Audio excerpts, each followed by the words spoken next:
당신은 정의의 아들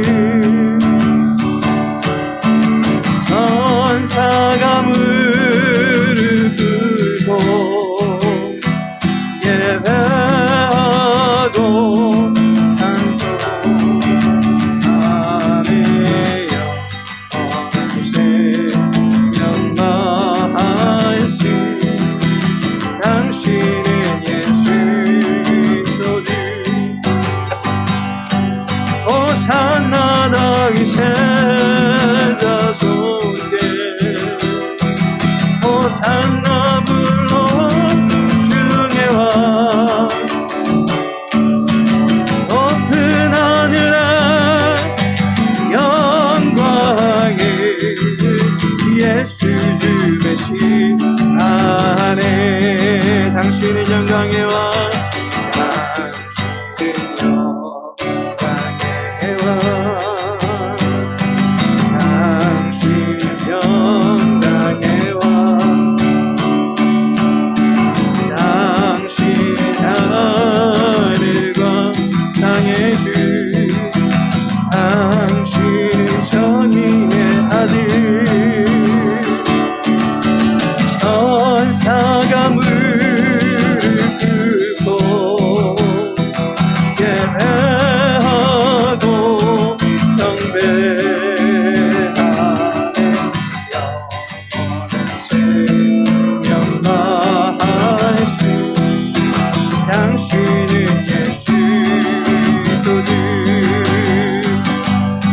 호산나 다윗의 자손께 호산나 불러 중의 왕 높은 하늘아 영광에 예수 주시하네 한 번 더 고백합시다 호산나 다윗의 자손께 호산나 불러 중의 왕 높은 하늘아 영광에 예수 주시하네 시존하신 주님 이름 앞에 모든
올려드리심으로 하나님께 예배 올려드리겠습니다.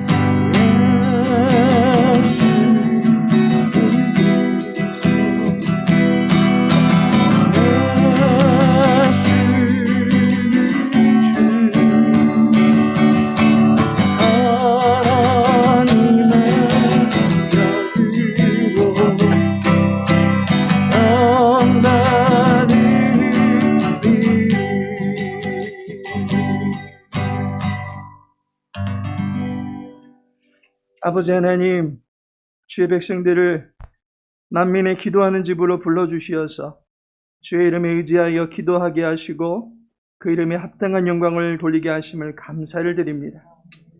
여기에 모인 주의 백성들을 기억하여 주시옵시고 또 영상으로 주 앞에 모인 모든 백성들을 기억하여 주시옵시고 주의 말씀에 청종할 때에 그 말씀을 통하여 우리의 심령이 다시금 소성케 되어지게 하시고 하나님의 도를 올바로 깨달았어요. 우리의 삶을 정비해 나갈 수 있는 믿음의 선한 백성들 될 수 있도록 도와주시옵소서. 우리 모든 예배를 주께 부탁하오며 예수님의 이름으로 기도합니다. 아멘.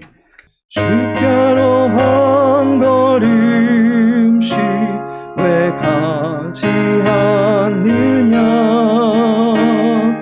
내 죄를 자복하고 그 앞에 나가라 한 걸음씩 한 걸음씩 주께 나오라 주님께 아뢰이며 너 복을 받으리라 값없이 주는 은혜 너 걱정 말아라 주께로 한 걸음씩 너 빨리 나가라 주께서 너를 맞아 내 죄를 사하리 한 걸음씩 한 걸음씩 주께 나오라 주님께 아뢰이며 너 복을 받으리라 값없이 주는 은혜 너 걱정 말아라 주께로 한 걸음씩 주 은혜 받으라 기회를 잃지 말고 내 마음 정하라 한 걸음씩 한 걸음씩 주께 나오라 주님께 아뢰이면 너 복을 받으리라 값없이 주는 은혜 너 걱정 말아라 주께로 한 걸음씩 곧 와서 아뢰라 기쁘게 너의 몸을 주 앞에 드리라 한 걸음씩 한 걸음씩 주께 나오라 주님께 아뢰이며 너 복을 받으리라 값없이 주는 은혜 너 걱정 말아라. 기도드리겠습니다. 하나님 아버지께 참되게 예배하는 자들은 영과 진리로 예배할 때가 오나니 곧 이때라. 아버지께서는 자기에게 이렇게 예배하는 자들을 찾으시니라. 아멘. 사랑이 많으시고 감사하신 하나님 아버지, 오늘도 3일 예배를 은혜 가운데 인도하시니 감사드립니다. 저희 신령과 진정으로 예배하게 하시며 하나님 자녀들 어느 곳에 있든지 그 마음이 하나님께로 향하게 하옵소서. 하나님 말씀대로 세워지는 교회가 되게 하옵시고 365일 가고 싶은 교회에 더 나아가 지역사회와 많은 사람들에게 전파되는 교회가 되게 하여 주시옵소서. 각 기관들이 튼튼하게 세워지며 특별히 사랑하사 주일학교를 사랑하시사 4월 3일 주일날 첫 예배를 드립니다. 지금은 소수의 숫자지만 하나님의 능력을 더하시사 더욱더 활성화가 되게 하여 주시옵시고 교사들에게 말씀 충만, 성령 충만, 은혜 충만을 주셔서 아이들의 믿음이 하나님께로 잘 인도될 수 있도록 인도하여 주시옵소서. 먼 나라 우크라이나를 기억하시사 전쟁이 속히 끝나 평화가 찾아오기를 간절히 기도합니다.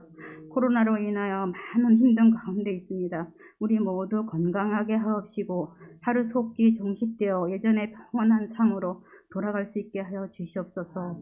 새로운 대통령이 하나님을 두려워하는 마음을 주셔서 이 나라를 잘 이끌어 나갈 수 있게 하여 주시옵소서. 단위에 세우신 목사님께 말씀의 능력을 더하시사 말씀을 전하실 때 사람의 말로 받지 않고 하나님의 말씀으로 받아 우리의 삶이 더욱 풍성하게 하여 주시옵소서.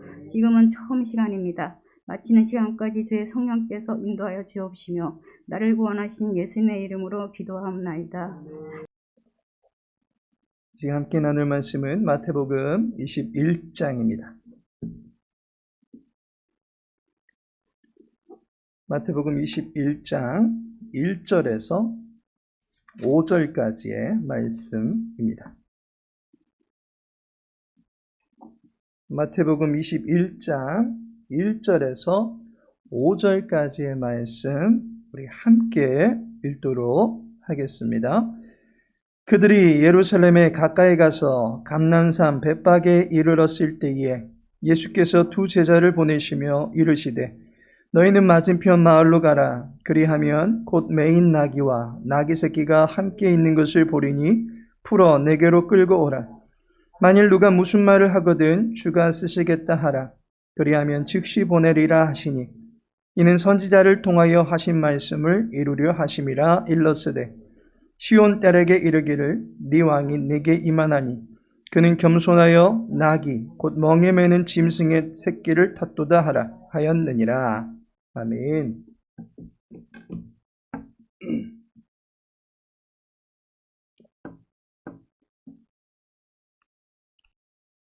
구조를 알고 성경을 통독하면 더욱 재미가 있습니다. 오늘은 21번째 시간입니다. 지난 시간에 마태복음 20장의 구조를 살펴보고 또 함께 읽어보았습니다. 마태복음 20장은 하나님의 자비를 다각도로 우리들에게 보여주는 장이었습니다. 포도원 품꾼을 계속해서 부르시던 포도원 주인의 이야기를 통해서 하나님의 다스림이 자비하심으로 나타난다라고 살펴보았습니다. 비유를 통해서 하나님의 자비하신 모습을 알게 되었습니다. 그 다음 단락에서는 십자가가 우리를 위하여 자기의 목숨을 버리시는 주님의 큰 사랑에서 비롯된 것이다 라고 하는 것을 알게 되었습니다. 그리고 마지막으로 맹인 두 사람이 예수님께 나와서 불쌍히 여겨달라라고 간곡히 소리칩니다. 이에 예수님께서 메시아만이 하실 수 있는 이적의 징표로서 맹인된 자들을 보게 하시는데 그들을 불쌍히 여기시면서 고쳐주셨다라고 말씀하였습니다. 긍휼히 여겨주시는 가운데 치유가 일어나게 된 것을 보게 된 것입니다. 이처럼 마태복음 20장은 하나님의 자비하심이 다각도로 보여진다라고 하는 것을 살펴보았습니다. 이제 21장에 들어서게 되면 자비하심만 강조하면 안 될 것입니다. 하나님은 자비하심과 동시에 우리를 심판하실 수 있는 권세가 있으신 분이시다라고 하는 것을 21장이 보여주고 있습니다. 그래야 21장의 구조를 다음과 같이 두 개의 단락으로 나누어 볼 수가 있습니다. 1절부터 17절까지 예루살렘 성의 입성과 그곳에서 하신 사역을 보게 됩니다. 그리고 두 번째 단락은 18절에서 마지막 절까지인데 여기서도 마찬가지로 예루살렘 성으로 들어가셔서 그곳에서 하신 사역을 소개해 주고 있습니다. 마태복음 21장은 예수님께서 그 전에 계속해서 들어간다라고 예고하셨던 예루살렘에 드디어 들어가신 내용을 다루고 있습니다. 따라서 21장을 읽으실 때에는 예수님께서 예루살렘에 입성하신 후에 제일 먼저 무엇을 하시는지 한번 주의 깊게 살펴보실 필요가 있습니다. 그래서 1절을 보시면 그들이 예루살렘에 가까이 가서 감난산 벳바게에 이르렀을 때에 라고 말씀하고 있습니다. 예루살렘 성으로 이제 막 진입하기 직전입니다. 그리고 10절에 보니까 예수께서 예루살렘에 들어가시니 라고 말씀하고 있습니다. 드디어 예루살렘으로 들어가십니다. 예루살렘은 예수님께서 다니셨던 다른 동네들하고는 좀 다른 특별함이 있는 지역입니다. 바로 성전이 그곳에 있다라고 하는 것입니다. 누가복음 2장 49절을 보시면 예수께서 이르시되 어찌하여 나를 찾으셨나이까? 내가 내 아버지 집에 있어야 될 줄을 알지 못하셨나이까? 하시니 라고 말씀하고 있습니다. 예수님께서 성전을 가리켜서 내 아버지 집이다 라고 말씀하신 분이십니다. 따라서 예루살렘에 들어가신 주님께서 제일 먼저 어디를 찾으시겠습니까? 내 아버지 집을 찾는 것은 당연한 수순일 것입니다. 그래서 12절에 보시면 예수께서 성전에 들어가자라고 말씀하고 있습니다. 어김없이 아버지 집에 찾아가는 것입니다. 그곳에 가셔서 무엇을 하시니까? 그 내용을 첫 번째 단락이 소개해 주고 있습니다. 이처럼 본문의 첫 번째 단락은 예루살렘 성으로 들어가셔서는 성전을 찾고 그곳에 들어가셔서 하신 사역을 우리들에게 소개해 주고 있음을 보게 됩니다. 그리고 두 번째 단락이 시작되는 18절을 보시면 이른 아침에 성으로 들어오실 때에 라고 말씀하고 있습니다. 17절을 보시면 성 밖으로 나가셨습니다. 그리고서 다시 1차 입성 후에 성전에서 일 마치시고 성 밖으로 나가셨다가 다시 성으로 들어오시는 것이 18절의 이야기입니다. 성에 들어오셔서는 예수님께서는 1차 때와 동일한 행보를 보이십니다. 그래서 23절을 보시면 예수께서 성전에 들어가 가르치실세라고 말씀하고 있습니다. 다시 성전에 가셔서 사역을 하고 계시는 것을 보게 됩니다. 이처럼 마태복음 21장은 예루살렘 성에 들어가셔서는 성전을 찾아가시고 그곳에서 사역을 감당하셨다라고 하는 것을 1차와 2차로 나누어서 우리들에게 소개해 주고 있습니다. 그렇다면 1차와 2차에 성전에 들어가셔서 어떤 일을 하셨는지 한번 21장을 같이 읽어보시면서 발견해 보시기를 바라겠습니다. 21장을 펴시고 21장을 함께 읽어나가도록 하겠습니다. 그들이 예루살렘에 가까이 가서 감람산 벳바게에 이르렀을 때에 예수께서 두 제자를 보내시며 이르시되 너희는 맞은편 마을로 가라. 그리하면 곧 매인 나귀와 나귀 새끼가 함께 있는 것을 보리니 풀어 내게로 끌고 오라. 만일 누가 무슨 말을 하거든 주가 쓰시겠다 하라. 그리하면 즉시 보내리라 하시니 이는 선지자를 통하여 하신 말씀을 이루려 하심이라 일렀으되 시온 딸에게 이르기를 네 왕이 내게 임하나니 그는 겸손하여 나귀 곧 멍에 매는 짐승의 새끼를 탔도다 하라 하였느니라. 제자들이 가서 예수께서 명하신 대로 하여 나귀와 나귀 새끼를 끌고 와서 자기들의 겉옷을 그 위에 얹음에 예수께서 그 위에 타시니 무리의 대다수는 그들의 겉옷을 길에 펴고 다른 이들은 나뭇가지를 베어 길에 펴고 앞에서 가고 뒤에서 따르는 무리가 소리 높여 이르되 호산나 다윗의 자손이여 찬송하리로다 주의 이름으로 오시는 이여 가장 높은 곳에서 호산나 하더라. 예수께서 예루살렘에 들어가시니 온 성이 소동하여 이르되 이는 누구냐 하거늘 무리가 이르되 갈릴리 나사렛에서 나온 선지자 예수라 하니라. 예수께서 성전에 들어가사 성전 안에서 매매하는 모든 사람들을 내쫓으시며 돈 바꾸는 사람들의 상과 비둘기 파는 사람들의 의자를 둘러 엎으시고 그들에게 이르시되 기록된 바 내 집은 기도하는 집이라 일컬음을 받으리라 하였거늘 너희는 강도의 소굴을 만드는도다 하시니라. 맹인과 저는 자들이 성전에서 예수께 나아오매 고쳐주시니 대제사장들과 서기관들이 예수께서 하시는 이상한 일과 또 성전에서 소리질러 호산나 다윗의 자손이여 하는 어린이들을 보고 노하여 예수께 말하되 그들이 하는 말을 듣느냐? 이르시되 그렇다. 어린 아기와 젖먹이들의 입에서 나오는 찬미를 온전하게 하셨나이다 함을 너희가 읽어본 일이 없느냐 하시고 그들을 떠나 성 밖으로 베다니에 가서 거기서 유하시니라. 이른 아침에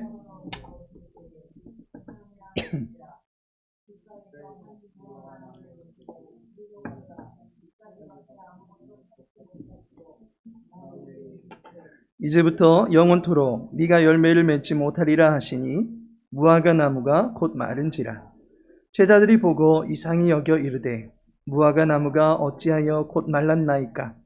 예수께서 대답하여 이르시되 내가 진실로 너희에게 이르노니 만일 너희가 믿음이 있고 의심하지 아니하면 이 무화과 나무에게 된 이런 일만 할 뿐 아니라 이 산더러 들려 바다에 던져지라 하여도 될 것이요 기도할 때에 무엇이든지 믿고 구하는 것은 다 받으리라 하시니라. 예수께서 성전에 들어가 가르치실세 대제사장들과 백성의 장로들이 나와 이르되 네가 무슨 권위로 이런 일을 하느냐? 또 누가 이 권위를 주었느냐? 예수께서 대답하시되 나도 한 말을 너희에게 물으리니 너희가 대답하면 나도 무슨 권위로 이런 일을 하는지 이르리라. 요한의 세례가 어디로부터 왔느냐? 하늘로부터냐 사람으로부터냐? 그들이 서로 의논하여 이르되 만일 하늘로부터라 하면 어찌하여 그를 믿지 아니하였느냐 할 것이요 만일 사람으로부터라 하면 모든 사람이 요한을 선지자로 여기니 백성이 무섭다 하여 예수께 대답하여 이르되 우리가 알지 못하노라 하니 예수께서 이르시되 나도 무슨 권위로 이런 일을 하는지 너희에게 이르지 아니하리라. 그러나 너희 생각에는 어떠하냐? 어떤 사람에게 두 아들이 있는데 맏아들에게 가서 이르되 예 오늘 포도원에 가서 일하라 하니 대답하여 이르되 아버지 가겠나이다 하더니 가지 아니하고 둘째 아들에게 가서 또 그와 같이 말하니 대답하여 이르되 실소이다 하였다가 그 후에 뉘우치고 갔으니 그 둘 중에 누가 아버지의 뜻대로 하였느냐? 이르되 둘째 아들이니이다. 예수께서 그들에게 이르시되 내가 진실로 너희에게 이르노니 세리들과 창녀들이 너희보다 먼저 하나님의 나라에 들어가리라. 요한이 의에도로 너희에게 왔거늘 너희는 그를 믿지 아니하였으되 세리와 창녀는 믿었으며 너희는 이것을 보고도 끝내 뉘우쳐 믿지 아니하였도다. 다른 한 비유를 들으라. 한 집 주인이 포도원을 만들어 산울타리로 두르고 거기에 집 짜는 틀을 만들고 망대를 짓고 농부들에게 새로 주고 타국에 갔더니 열매 거둘 때가 가까움에 그 열매를 받으려고 자기 종들을 농부들에게 보내니 농부들이 종들을 잡아 하나는 심히 때리고 하나는 죽이고 하나는 돌로 쳤거늘 다시 다른 종들을 처음보다 많이 보내니 그들에게도 그렇게 하였는지라. 후에 자기 아들을 보내며 이르되 그들이 내 아들은 존대하리라 하였더니 농부들이 그 아들을 보고 서로 말하되 이는 상속자니 자 죽이고 그의 유산을 차지하자 하고 이에 잡아 포도원 밖에 내쫓아 죽였느니라. 그러면 포도원 주인이 올 때에 그 농부들을 어떻게 하겠느냐? 그들이 말하되 그 악한 자들을 진멸하고 포도원은 제때에 열매를 바칠 만한 다른 농부들에게 새로 줄지니이다. 예수께서 이르시되 너희가 성경에 건축자들이 버린 돌이 모퉁이의 머릿돌이 되었나니 이것은 주로 말미암아 된 것이요 우리 눈에 기이하도다 함을 읽어본 일이 없느냐. 그러므로 내가 너희에게 이르노니 하나님의 나라를 너희는 빼앗기고 그 나라에 열매 맺는 백성이 받으리라. 이 돌 위에 떨어지는 자는 깨지겠고 이 돌이 사람 위에 떨어지면 그를 가루로 만들어 흩으리라 하시니 대제사장들과 바리새인들이 예수의 비유를 듣고 자기들을 가리켜 말씀하심인 줄 알고 잡고자 하나 무리를 무서워하니 이는 그들이 예수를 선지자로 알미었더라. 아멘.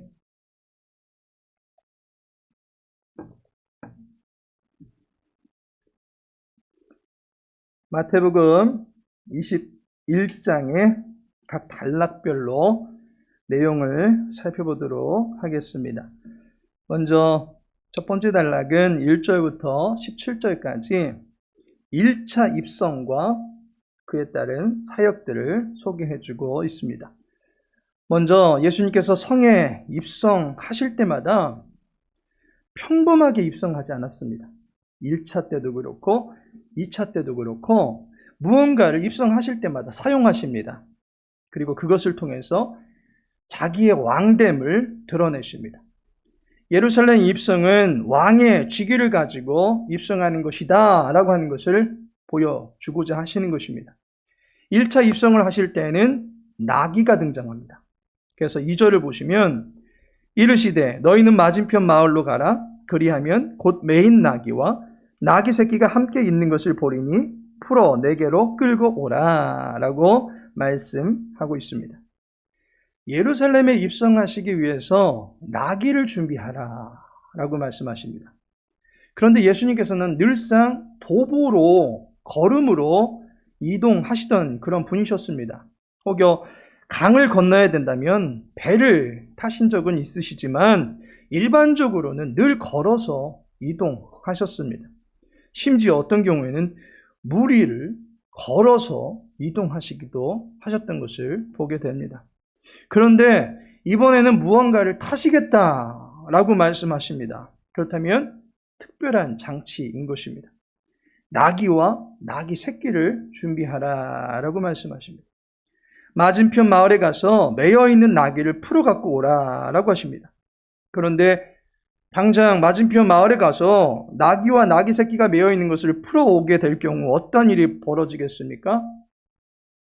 도둑으로 신고를 당할 수 있습니다. 어느 누가 자기 나귀와 나귀 새끼를 함께 다 풀어가는데 가만히 있을 주인이 누가 있겠습니까? 그런데 3절에 만일 누가 무슨 말을 하거든 주가 쓰시겠다 하라 라고 말씀하고 있습니다. 예수님께서 쓰시겠다라고 하는 것을 밝히자 그것을 쓸 수 있도록 해주었다라고 하는 것입니다. 그런데 이 말이 있는 각주에 보니까 즉시 돌려보내리라 하라라고 말씀하고 있습니다. 다시 말해서 도둑질을 해가는 것이 아니라 공무상 사용을 하고 다시 되돌려 주겠다라는 의미가 내포되어 있습니다. 적어도 나귀를 내주는 이 나귀 주인은 예수님께서 사용하시겠다라고 하니까 그분이 사용하실 수 있도록 기꺼이 내주되 주가 쓰시겠다라고 하는 말에 내어준 것으로 볼 때 예수님이 주이시다라고 하는 것을 인정하는 입장에서 나귀를 내어주었다라고 하는 것으로 알 수가 있습니다. 그런데 하필이면 왜 나귀냐라고 하는 것입니다. 나귀는 일반인들, 이스라엘 백성들에게 있어서 짐을 싣고 가는데 사용하는 가축입니다. 사람이 타는 일은 흔한 일은 아닙니다. 사람은 말을 탑니다. 예루살렘은 이스라엘에 있어서 번화가입니다. 언젠가 지방 결혼식이 있어서 압구정에 갈 일이 있었습니다. 그런데 도로를 이렇게 신호 대기하고 서 있는데 도로가 왠지 이상하다라는 느낌이 들었습니다. 가만히 보니까 외국에 온 듯한 그런 느낌이었습니다. 왜 그렇습니까? 거의 외제차들이 도로를 누비고 다니고 있는 것을 보게 되었습니다. 예수님도 번화가인 사람들이 많이 모이는 예루살렘 성에 들어가시는데 기왕이면 백마를 타시고 들어가야 되지 않겠습니까? 그런데 예수님은 나귀, 그것도 어미 나귀를 쫄랑쫄랑 따라가는 그 새끼를 타고 입성을 하시는 귀한 모습을 나타내셨다라고 하는 것입니다. 예수님께서 나귀 새끼를 탔다라고 하는 것은 그 자체로 상징적인 의미가 있습니다. 그 의미를 5절에서 말해줍니다. 시온 딸에게 이르기를 네 왕이 네게 임하나니 그는 겸손하여 나귀 곧 멍에 매는 짐승의 새끼를 탔도다 하라 하였느니라 라고 말씀하고 있습니다. 나귀 새끼를 탔다라고 하는 것은 그분이 겸손의 왕이시다라고 하는 것을 보여주는 징표다라는 것입니다. 이것이 구약의 스가랴 9장 9절에서 예언하고 있습니다. 예수님께서는 지금 예루살렘 성을 정복하기 위해서, 무력으로 진압하기 위해서 들어가시는 분이 아니시라 온유와 겸손함을 겸비해서 그 땅에 들어가시는 왕이시다라고 하는 것을 보여주는 것입니다. 두 번째로, 그렇다면 예수님께서 겸손의 왕으로 그 성에 입성하셔서 무엇을 하십니까? 12절을 보시면 바로 성전으로 들어가시는 것을 보게 됩니다. 성전에 가셔서 어떤 일을 하십니까? 12절에 보니 성전 안에서 매매하는 모든 사람들을 내쫓으시며 돈 바꾸는 사람들의 상과 비둘기 파는 사람들의 의자를 둘러 엎으시고 라고 말씀하고 있습니다. 성전에 들어가서는 성전을 아예 다 뒤집어 엎으셨습니다. 당시는 6월절 명절 기간입니다. 때문에 성전 안에는 명절을 새러 온 수많은 사람들이 있었습니다. 그런데 느닷없이 성전 안에서 6월절 준비를 하고 있는 성전 관계자들이 일하고 있는 상을 모조리 다 뒤집어 엎어버린 것입니다. 거기에는 돈 바꾸는 사람들이 있었습니다. 이것은 성전세를 낼 수 있도록 환전해주는 그러한 사람들이었습니다. 성전에는 황제의 형상이 새겨져 있는 로마의 화폐를 가지고 들어갈 수가 없었습니다. 따라서 성전에서 사용할 수 있는 동전으로 환전해주는 사람들이 있었던 것입니다. 그리고 비둘기가 있다라고 얘기합니다. 이것은 양으로 제물을 삼아서 드리는 사람이 있는가 하면 가난한 사람들은 양이나 소를 구입할 그만한 재력이 안 되기 때문에 비둘기와 같은 자그마한 새를 제물로 삼고서 예식을 드리고자 하는 사람들이 있기 때문에 비둘기를 준비한 것입니다. 그런데 요한복음에 보면 소와 양도 언급이 되고 있는 것을 보게 됩니다. 그렇다면 이 사람들은 제물들을 관리하는 사람들이었다. 제사에 쓰일 제물을 관리하는 사람들이었다라고 하는 것을 보게 됩니다. 사실 제사를 드릴 때 여호와께 제사를 드리는 제물들은 모두 다 무흠한 것이어야 됩니다. 그런데 먼 곳에서 이 예루살렘까지 가축을 끌고 오게 될 경우 그 가축들의 상태가 무흠한 상태로 데리고 오기는 거의 불가능합니다. 그래야 이곳에서 돈을 주고 제물을 사서 제사를 드리게 되는 것입니다. 따라서 가축들이 그곳에 많이 있었던 것입니다. 이것은 제사를 드리려고 하는 많은 사람들의 편의를 제공해 주고자 하는 차원에서 준비되어 있던 가축들이었습니다. 그런데 제사를 잘 드리도록 하기 위해서 준비되어 있었는데 그 모든 사람들을 내쫓으시고 그들이 일하는 상을 뒤집어 엎으신 것입니다. 왜 그러신 것입니까? 13절을 보니까 그들에게 이르시되 기록된 바 내 집은 기도하는 집이라 일컬음을 받으리라 하였거늘 너희는 강도의 소굴을 만드는도다 하시니라 라고 말씀하고 있습니다. 성전 안에서 이루어지는 모습을 보니까 예수님이 기가 차다라고 하는 것입니다. 기도하는 집, 곧 하나님께 집중해야 될 장소가 사람들 간에 이득 챙기려고 하는 장소로 변해 있었던 것입니다. 죄사함은 하나님께서 하시는데 이것을 이용해서 자기들의 입속을 챙기려는 사람들이 강도처럼 보인 것입니다. 사람들의 연약한 상태와 종교성을 이용해서 환전을 해주는데 고액의 수수료를 붙여가지고 더 많은 재물들을 착취하고 있는 모습을 보게 된 것입니다. 애써서 끌고 온 가축은 모조리 흠이 있다라고, 이거 못 쓰는 거야 라고 하면서 다 못 쓰게 만들고 어떻게든 성전에서 제공하는 짐승들을 제 가격이 아닌 비싼 값에 사서 제사 드리게끔 하는 호객행위를 하고 있는 것을 예수님께서 보신 것입니다. 더욱이 이방인의 뜰에서 이 모든 것이 이루어졌다라고 합니다. 성전 내부에까지는 들어갈 수가 없기 때문입니다. 이방인은 성전 안으로 들어가지 못하는 엄격한 규제를 받는 사람들이었기 때문에 이 이방인의 뜰에서라도 와가지고 여호와 하나님을 만나기를 원했던 사람들입니다. 그런데 이 이방인의 뜰이 장사꾼의 소굴이 되어버렸으니까 이방인들이 이곳에 와서 기도를 할 수가 없었던 것입니다. 하나님과의 만남은 고사하고 재물만 사고 팔고 드리는 것에만 치우쳐서 형식만 남아있는 성전의 상태를 예수님께서 보셨던 것입니다. 그리하여 예수님은 이곳을 뒤집어 엎으시면서 내 집은 기도하는 집이다 라고 말씀하신 것입니다. 그리고 14절에 보면 맹인과 저는 자들이 성전에서 예수께 나오매 고쳐주시니 라고 말씀하고 있습니다. 맹인과 저는 자들은 성전에 들어올 수가 없었습니다. 이것은 사무엘하 5장 8절을 보시면 다윗의 마음에 미워하는 다리 저는 사람과 맹인을 치라 하였으므로 속담이 되어 이르기를 맹인과 다리 저는 사람은 집에 들어오지 못하리라 하더라 라고 말씀하고 있습니다. 이스라엘의 역사에 의하면 맹인과 저는 사람은 성전 출입을 못하게 되어 있습니다. 우리도 어떤 특정한 성씨를 가지고 있는 사람과 좀 좋지 않은 그러한 관계가 생겨버리면 이후로 자식 대대로 그 성씨는 만나지 말라고 그렇게 가르쳐 놓지 않습니까? 이스라엘의 조상이었던 다윗이 맹인과 다리 저는 사람에 대해서 진절머리 날 정도로 아픈 추억을 가지고 있었습니다.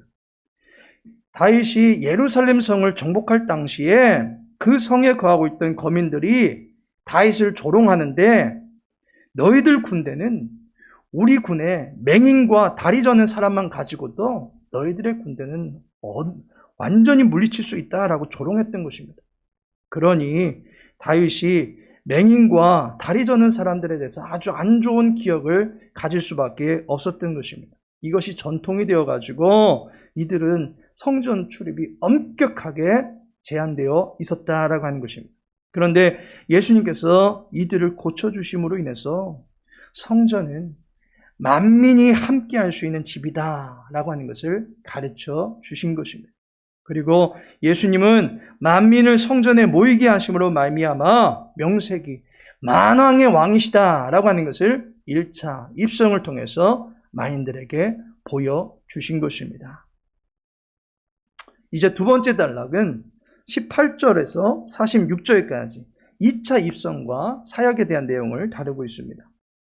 자, 1차 입성할 때는 예수님께서 나귀를 사용하셨다면 2차 입성하실 때는 예수님께서 무엇을 사용하고 계십니까?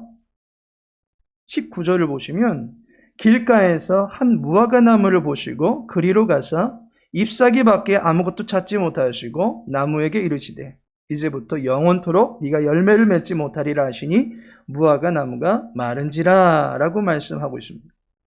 예수님께서 시장하신 나머지 무화과를 찾았는데 그 나무에 열매가 없었던 것입니다.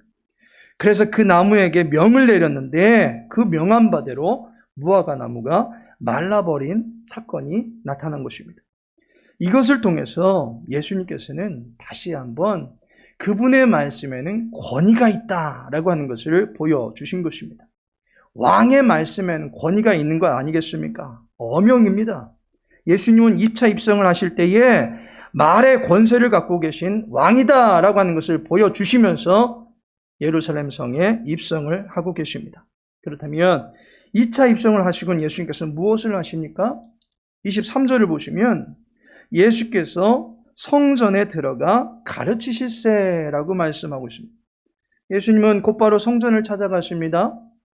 예루살렘만 들어오시면 성전에 찾아가셔서 그곳에서 사역을 감당하시는 것을 보게 됩니다. 그곳에서 예수님이 무슨 사역 감당하셨습니까? 가르치실세라고 말씀합니다. 예수님은 성전에서 가르치심의 사역을 감당하십니다. 그렇다면 예수님께서 가르치신 내용이 무엇입니까? 세 가지를 오늘 본문에서 우리들에게 가르쳐주고 있는데 그 첫 번째가 예수님에게는 권위가 있다라고 하는 것을 가르쳐줍니다. 자신에게는 하늘의 권세가 있다라고 하는 것을 가르치십니다.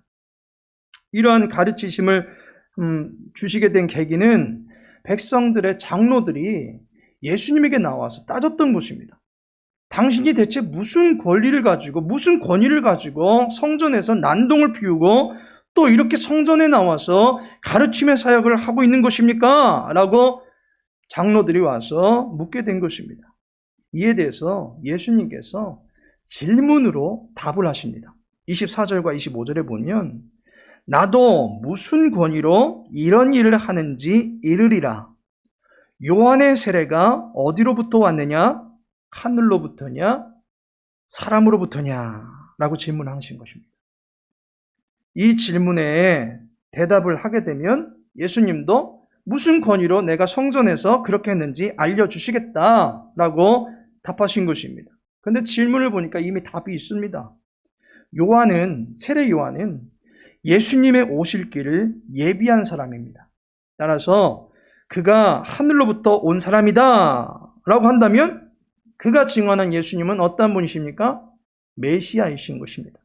반대로 그가 사람으로부터, 다시 말해서 스스로 선지자가 된 일종의 사입이다 라고 답을 하게 될 경우 26절을 보시면 모든 사람이 요한을 선지자로 여기니 백성이 무섭다 하여 라고 말해서 사람으로부터라고도 말을 못하고 있는 상황인 것입니다. 답은 뻔히 보입니다. 그런데도 답을 못하는 것입니다. 그래서 27절에 나오듯이 예수께 대답하여 이르되 우리가 알지 못하노라. 알지 못한다. 사람들은 세례 요한을 선지자로 알고 그의 말을 듣고 있음에도 불구하고 장로들은 요한을 선지자로 공개적으로 인정하지도 못하고 있는 것입니다. 답이 뻔히 보이는데도 고의로 거부하고 있는 모습입니다. 그러자 예수님께서 두 가지 비유를 들어서 그들을 꼬집습니다. 그 두 번째, 그것이 가르침에 나타나는데 권위에 대해서는 순종해야 된다라고 하는 것을 가르치고 있습니다. 28절에 보시면 그러나 너희 생각에는 어떠하냐? 어떤 사람에게 두 아들이 있는데 라는 말로 가르침을 시작합니다. 한 아버지에게 두 아들이 있었습니다. 어느 날 포도원에 가서 일을 해야 되는 상황이 되었습니다. 그래서 한 아들에게 가서 포도원에 가서 일 좀 해라 라고 얘기한 것입니다.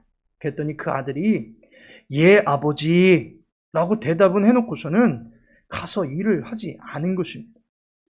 반면에 또 다른 아들에게 가가지고 포도원에 가서 일 좀 해라 라고 그랬더니 그 아들은 싫습니다. 왜 제가 가야 됩니까? 라는 식으로 거절을 했던 것입니다. 그런데 시간이 지나서 아버지의 말을 거역했던 그 아들이 못내 그것이 신경이 쓰여가지고 포도원에 가서 일을 하고 왔던 것입니다. 그렇다면 이 두 아들 중에 누가 아버지의 뜻대로 한 것이냐라고 예수님께서 묻습니다. 여러분들은 누구라고 답을 하시겠습니까? 아주 쉬운 이야기입니다. 어찌되었든 포도원에 가서 일한 아들이 아버지 뜻대로 한 것입니다. 싫어도 가서 그 일을 한 아들이 뜻대로 한 아들인 것입니다.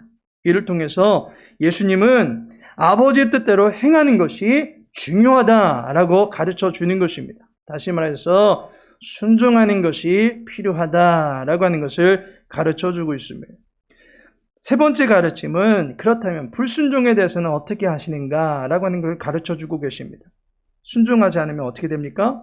두 번째 가르침을 보니까 포도원 농부들에게 주인이 포도원을 맡기고 먼 곳으로 여행을 갑니다.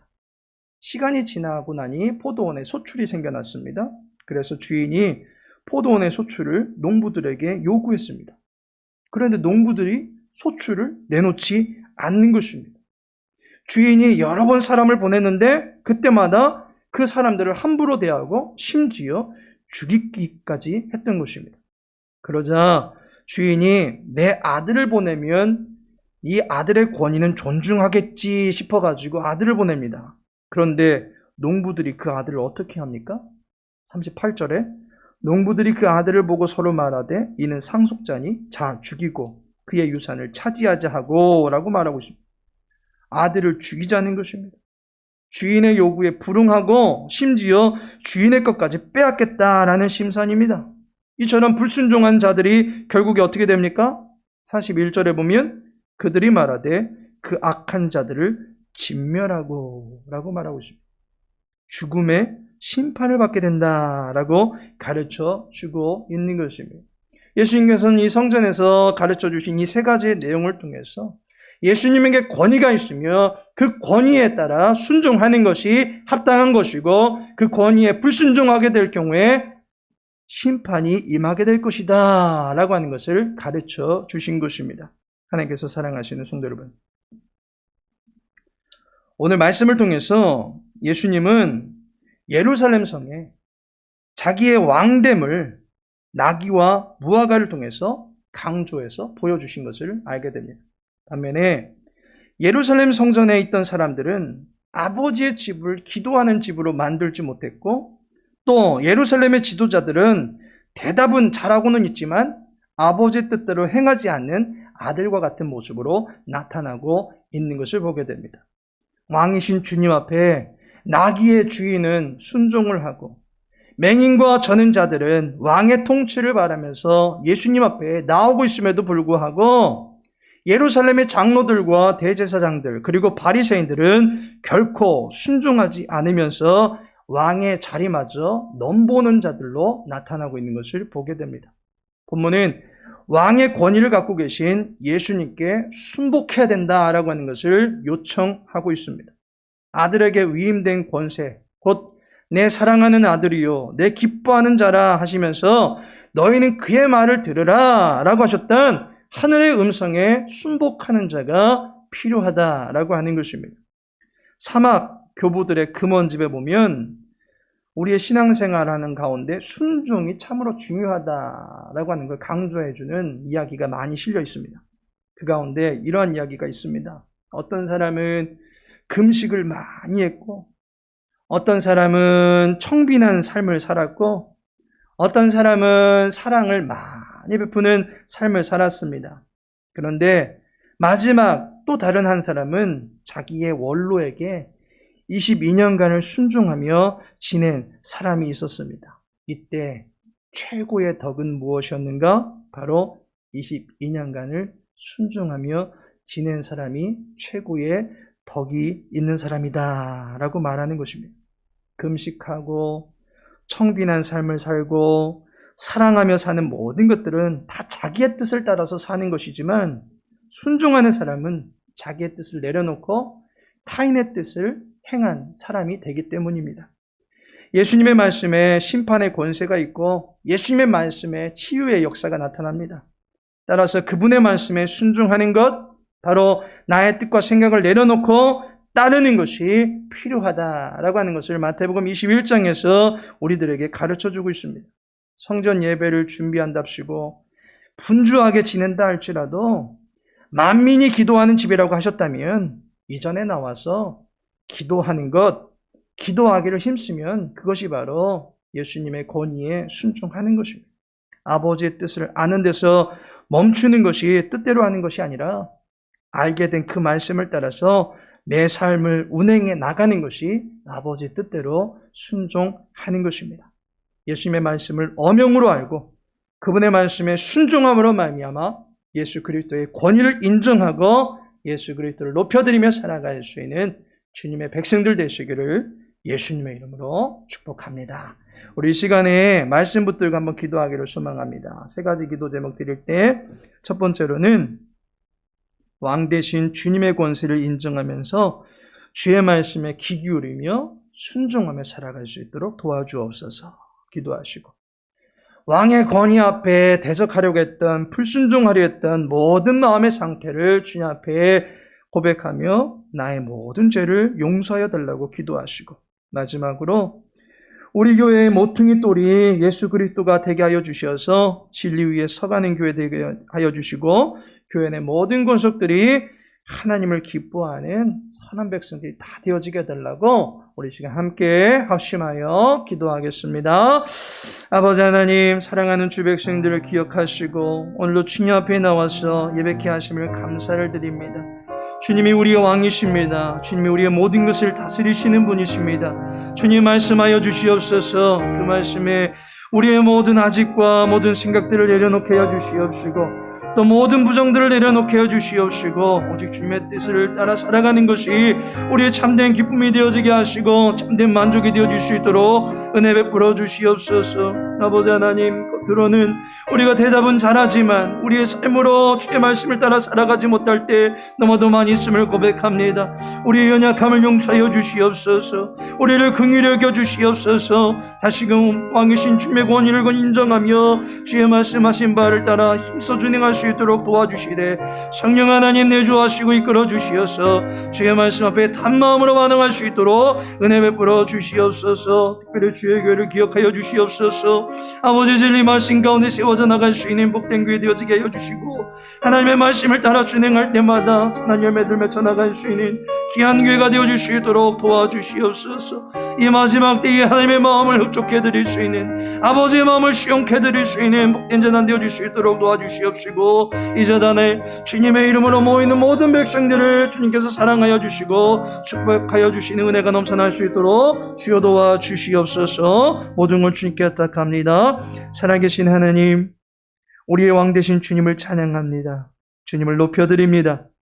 성령이 교회들에게 하시는 말씀을 들을 수 있는 복된 기가 될 수 있도록 도와주옵소서.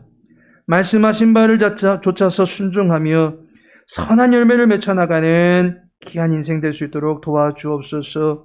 만민의 기도하는 집으로 광명 창성교회를 세워주셨사오니 주의 교회에 나와서 주의 이름으로 구하는 모든 것들에 하나님 응답을 베풀어 주시옵소서. 특별히 우리의 다음 세대가 주님 앞에 견실하게 서갈 수 있도록 도와주시고 작년 세대는 여호와만을 섬기는 견고한 기둥들로 주의 교회 가운데 우뚝 설 수 있도록 은혜 베풀어 주시옵소서. 모든 걸 주께 부탁하며 예수님의 이름으로 기도합니다. 아멘. 찬송 498장입니다.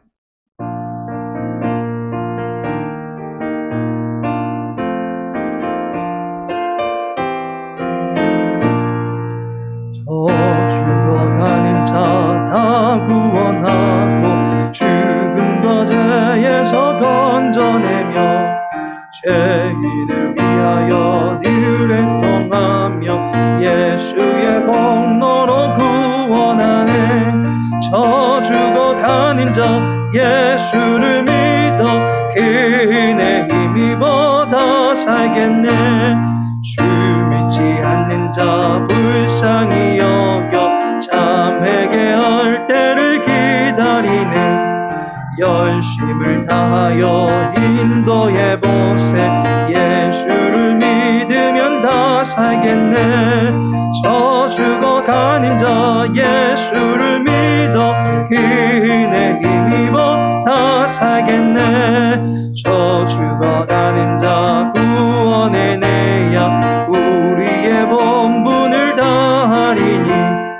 예수의 구원을 전파할 때에 크신 능력을 다 주시네. 저 죽어가는 자 예수를 믿어 그의 힘입어 다 살겠네. 아멘. 하늘에 계신 우리 아버지여, 이름이 거룩히 여김을 받으시오며 나라의 임하옵시며 뜻이 하늘에서 이룬 것 같이 땅에서도 이루어지이다. 오늘날 우리에게 일용할 양식을 주옵시고 우리가 우리에게 죄 지은 자를 사하여 준 것 같이 우리 죄를 사하여 주옵시고 우리를 시험에 들게 하지 마옵시고 다만 악에서 구하옵소서. 대개 나라와 권세와 영광이 아버지께 영원히 싸움나이다. 아멘.